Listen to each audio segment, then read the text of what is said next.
국민연금이 55조를 판다는 말만 보면 무섭습니다. 그런데 시장이 실제로 흔들리는지는 총액이 아니라 하루에 얼마씩 나오고 그날 누가 받아주느냐에서 갈립니다. 안녕하세요. 미래를 함께 공부하는 채널 퓨처마켓입니다. 오늘은 국민연금 55조 매도 뉴스를 단순 악재로 볼지 이미 계산된 물량으로 볼지 숫자로 나눠보겠습니다. 제 결론부터 말씀드리면 55조라는 제목만 보고 겁먹을 필요는 없습니다. 다만 하루 2조에서 3조 원대 물량이 외국인 선물 매도와 겹치면 그날 장은 꽤 불편해질 수 있습니다. 이 이슈에서 가장 많이 헷갈리는 지점은 하나입니다. 사람들은 55조라는 총액을 보고 시장 전체가 한꺼번에 맞는 충격처럼 느끼는데 실제 시장은 하루하루 주문장으로 버팁니다. 예를 들어 비가 100mm 온다고 해도 1시간에 다 쏟아지면 홍수고 하루 종일 나눠오면 그냥 우산 챙기는 날입니다. 국민연금 매도도 비슷합니다. 핵심은 총 비의 양이 아니라 시간당 강수량입니다. 이번 영상은 국민연금이 무조건 나쁘다 혹은 걱정할 필요 없다 이런 식으로 가지 않겠습니다. 우리가 봐야 할 건 세 가지입니다. 얼마씩 나오느냐, 누가 받아주느냐, 그리고 반도체 대형주가 버티느냐입니다. 먼저 전제부터 잡겠습니다. 국민연금의 국내 주식 비중이 목표보다 높아지면 리밸런싱 과정에서 일부 주식을 팔아 비중을 맞출 수 있습니다. 이건 시장을 벌주려는 매도가 아니라 규칙에 가까운 매도입니다. 그래서 저는 이 매도를 경기 침체 신호로 단정하지 않습니다. 국민연금이 판다고 해서 한국 기업 이익이 갑자기 무너진 건 아니기 때문입니다. 하지만 규칙적인 매도도 물량이 크면 가격에는 압박이 됩니다. 여기서 55조를 단순하게 7월 거래일로 나눠보면 하루 2조에서 3조 원대 순매도 압력이라는 계산이 나옵니다. 정확한 집행 방식에 따라 달라지지만 시장이 느낄 수 있는 숫자입니다. 하루 2조에서 3조 원이 별건 아닌 숫자는 아닙니다. 코스피가 아주 뜨거운 날에는 받아낼 수 있지만 거래 대금이 줄어든 날에는 체감 온도가 달라집니다. 같은 3조 원도 헬스장에서는 운동이고 퇴근길 지하철에서는 압박입니다. 그래서 첫 번째 체크포인트는 코스피 전체 거래 대금입니다. 시장에 돈이 많이 도는 날에는 큰 매도도 흡수될 여지가 생깁니다. 반대로 거래대금이 얇아지면 같은 매도에도 지수가 더 크게 밀릴 수 있습니다. 거래대금이 중요하다는 말은 단순히 장이 활발하다는 뜻이 아닙니다. 누군가 팔 때 반대편에서 사줄 현금이 준비되어 있느냐를 보는 겁니다. 매도 뉴스보다 주문장의 두께가 더 솔직할 때가 많습니다. 두 번째는 삼성전자와 SK하이닉스 거래대금입니다. 코스피를 실제로 움직이는 건 전체 종목 평균이 아니라 시가총액 큰 반도체 대형주의 무게입니다. 이 두 종목이 버티면 지수는 생각보다 단단해 보일 수 있습니다. 반대로 국민연금 매도가 대형주 중심으로 나오고 그날 반도체까지 밀리면 이야기가 달라집니다. 지수는 넓은 바다처럼 보이지만 실제 방향키는 몇 개 대형주가 잡는 경우가 많습니다. 세 번째는 외국인 현물과 선물입니다. 저는 개인적으로 국민연금보다 이 숫자가 더 중요하다고 봅니다. 국민연금 매도는 예고된 성격이 있지만 외국인 선물은 그날 시장 온도를 바로 바꾸기 때문입니다. 특히 외국인이 현물은 조금 사고 선물은 크게 파는 날이 있습니다. 겉으로는 지수가 버티는 듯 보여도 선물 시장에서 방어선이 얇아질 수 있습니다. 이때는 장 막판 변동성이 커지는지 봐야 합니다. 네 번째는 금융투자와 프로그램 매매입니다. 여기에는 ETF, 차익거래, 패시브성 수급이 섞여 있어 장중 흐름을 빠르게 바꿉니다. 국민연금 물량을 시장이 소화하는 날인지 아니면 기계적인 매도와 겹치는 날인지가 갈립니다. 프로그램 매매는 사람의 감정보다 빠릅니다. 그래서 장중에 갑자기 방향이 바뀌면 뉴스보다 프로그램 수급을 먼저 보는 게 나을 때도 있습니다. 시장이 커피 한 모금 마시기도 전에 계산을 끝내버리는 느낌이죠. 다섯 번째는 원달러 환율입니다. 외국인이 한국 주식을 살 때 주가만 보는 게 아니라 환율 손익도 같이 봅니다. 원화가 약해지는 구간에서는 같은 주식도 외국인 입장에서 부담이 커질 수 있습니다. 환율이 안정적이면 국민연금 매도 물량을 외국인이 일부 받아줄 가능성이 커집니다. 반대로 환율이 튀고 외국인 선물이 같이 밀리면 시장은 국민연금 뉴스보다 환율을 더 크게 반영할 수 있습니다. 여기서 중요한 건 순서입니다. 국민연금 매도 뉴스가 먼저 떠도 실제 장중 방향은 거래대금, 외국인 선물, 환율이 정합니다. 제목은 국민연금인데 시험지는 다른 과목에서 나올 수 있습니다. 그럼 55조는 너무 큰 숫자라 무조건 악재일까요?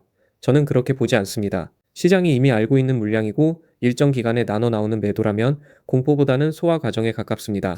다만 반대 의견도 있습니다. 아무리 예고된 물량이라도 매일 대형 매도가 나오면 투자 심리는 식을 수 있습니다. 특히 지수가 단기간에 많이 오른 상태라면 작은 압박도 차익 실현 명분으로 쓰일 수 있습니다. 그래서 저는 이번 이슈를 방향 예측보다 체력 검사로 봅니다. 코스피가 국민연금 매도를 막고도 거래대금과 외국인 수급으로 버티면 시장 체력이 강하다는 뜻입니다. 반대로 작은 뉴스에도 흔들리면 과열 부담이 드러난 겁니다. 첫 번째 시나리오는 가장 무난한 경우입니다. 국민연금이 팔지만 외국인과 개인, 금융투자가 번갈아 받아줍니다. 이때 지수는 크게 오르지 못해도 급락 없이 박스권에서 물량을 소화할 수 있습니다. 이 구간에서는 상승 탄력이 둔해질 수 있습니다. 매수세가 들어와도 위에서 국민연금 물량이 나오기 때문입니다. 천장에 낮은 문턱이 하나 생긴 느낌입니다. 뛰면 머리가 닿는 구간이죠. 두 번째 시나리오는 가장 불편한 경우입니다. 국민연금이 팔고 외국인도 선물을 팔고 환율까지 오릅니다. 이 조합은 단순 수급 부담을 넘어서 위험 회피 심리로 번질 수 있습니다. 이때는 지수보다 장중 저점 회복 여부가 중요합니다. 오전에 밀렸다가 오후에 회복하면 소화력이 있다는 뜻입니다. 하지만 장막판까지 저점 부근에 머물면 다음날에도 부담이 이어질 수 있습니다.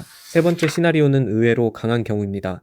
국민연금이 팔아도 반도체 대형주가 강하고 외국인이 핵심 종목을 받아갑니다. 이때 시장은 국민연금 매도를 할인 물량처럼 받아들일 수 있습니다. 다만 이 시나리오가 나오려면 조건이 필요합니다.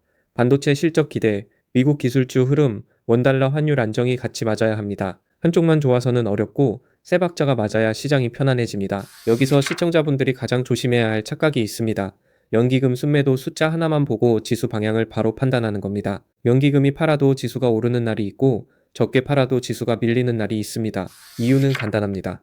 시장은 한 명이 움직이는 게 아니라 여러 주체가 동시에 당기는 줄다리기입니다. 연기금이 한쪽에서 당겨도 외국인과 개인이 더 세게 반대쪽으로 당기면 방향은 바뀝니다. 줄다리기인데 한 사람 팔 힘만 보는 셈입니다. 그럼 장중에는 뭘 보면 좋을까요? 첫째, 코스피 전체 거래 대금이 전날보다 줄어드는지 봅니다. 거래 대금이 줄어든 상태에서 큰 매도가 나오면 지수는 작은 충격에도 더 예민해집니다. 둘째, 삼성전자와 SK하이닉스가 지수보다 강한지 봅니다. 대형 반도체가 지수보다 덜 빠지면 방어력이 있는 겁니다. 반대로 지수보다 더 크게 빠지면 국민연금 이슈와 별개로 대형주 수급이 흔들리는 신호입니다. 셋째, 외국인 선물 순매도 규모를 봅니다.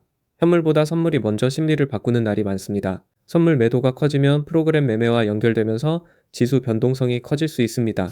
넷째, 원달러 환율이 장중 고점을 높이는지 봅니다. 환율이 조용하면 수급 부담은 수급으로 끝날 수 있습니다. 하지만 환율이 같이 움직이면 외국인 입장에서 한국 시장 리스크가 커질 수 있습니다. 다섯째, 장 막판 동시호가 흐름을 봅니다. 리밸런싱성 물량은 장 막판에 체감되는 경우가 있습니다. 막판에 밀려도 다음날 바로 회복하면 소화이고 계속 이어지면 부담입니다. 저는 이 5개 중에서 외국인 선물과 반도체 대형주 상대 강도를 가장 높게 봅니다. 국민연금 매도는 뉴스의 주인공이지만 시장 방향을 결정하는 건 결국 누가 받아가느냐입니다.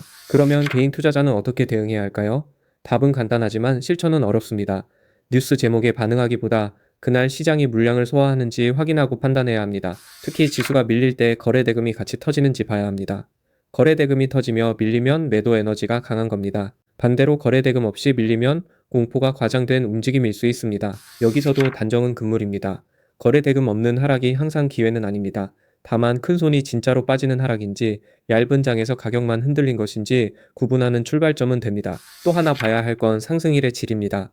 국민연금 매도 이슈가 있는데도 지수가 오르는 날, 거래 대금이 줄어든 채 오르면 힘이 약할 수 있습니다. 반대로 거래 대금이 붙고 대형주가 같이 오르면 소화력이 확인됩니다. 업종별로는 더 갈릴 수 있습니다. 지수는 버티는데 중소형주는 약할 수 있고 반대로 대형주가 눌리는 동안 개별 테마가 움직일 수도 있습니다. 하지만 이번 이슈의 핵심은 코스피 전체 체력이라 대형주 수급이 우선입니다. 국민연금 물량이 실제로 어떤 종목에서 나오느냐는 완전히 투명하게 실시간으로 알기 어렵습니다. 그래서 우리는 추정 대신 관찰 가능한 숫자를 봐야 합니다. 확인 가능한 숫자만 가지고 판단해야 계좌가 뉴스에 끌려다니지 않습니다. 저는 이번 7월 코스피를 한 문장으로 이렇게 봅니다. 55조 매도는 공포의 제목이지만 진짜 시험은 하루 2조에서 3조 원대 물량을 시장이 어떤 표정으로 받아내느냐입니다. 표정이라는 말이 추상적으로 들릴 수 있습니다. 그래서 숫자로 바꾸면 거래 대금이 줄지 않는지, 외국인 선물이 무너지지 않는지, 반도체 대형주가 지수보다 약하지 않은지입니다. 만약 이 세 가지가 동시에 나쁘지 않다면 국민연금 매도는 지수를 짓누르는 천장 정도로 끝날 가능성이 있습니다. 하지만 세 가지가 동시에 나빠지면 그때는 단순 리밸런싱이 아니라 조정 명분으로 바뀔 수 있습니다. 여기서 중요한 건 예측보다 확인입니다. 7월 첫 주부터 시장이 어떻게 받아내는지 보면 됩니다. 처음 며칠의 흐름이 생각보다 많은 힌트를 줍니다. 숙제검사처럼 빨간 펜이 한 번에 들어오는 구간입니다. 오늘 내용을 체크리스트로 줄이면 이렇습니다. 첫째, 55조 총액보다 하루 물량입니다. 둘째, 하루 물량보다 받아주는 주체입니다. 셋째, 받아주는 주체보다 외국인 선물과 환율 조합입니다. 넷째, 결국 코스피 체력은 반도체 대형주에서 드러납니다. 삼성전자와 SK하이닉스가 버티면 지수는 버틸 확률이 높아집니다. 반대로 이 둘이 같이 흔들리면 국민연금 이슈는 더 크게 보일 수 있습니다. 마지막으로 투자 판단은 한 번에 끝내지 않는 게 좋습니다. 국민연금 매도라는 큰 제목은 이미 나왔고 이제 남은 건 시장이 그 제목을 얼마나 할인했는지 확인하는 과정입니다. 이 영상에서 가져가실 기준은 하나입니다. 55조라는 숫자에 놀라기보다 하루 물량이 거래대금 안에서 소화되는지 보시면 됩니다. 그게 7월 코스피를 보는 가장 현실적인 출발점입니다. 다음 영상에서도 단순한 공포보다 숫자로 확인할 수 있는 시장 흐름을 같이 보겠습니다. 도움이 되셨다면 구독과 좋아요로 함께 해주세요. 투자는 각자의 판단이고 우리는 그 판단을 조금 더 덜 흔들리게 만드는 숫자를 보겠습니다.